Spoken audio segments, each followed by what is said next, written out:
சங்கரன் கோவிலில் சங்கரநாராயணர் கோவில் உள்ளது. இக்கோவில் உக்கிரபாண்டியனால் கட்டப்பட்டது. இது பாதி சிவன் பாதி விஷ்ணு.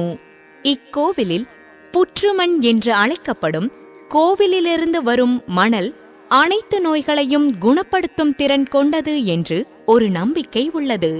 ஒருமுறை மணிக்ரீவன் என்ற தேவன் பார்வதி தேவியால் சபிக்கப்பட்டதால் பூமிக்கு வந்து அழகான தோட்டத்தில் தோட்டக்காரனாக வேலை செய்ய வேண்டியிருந்தது.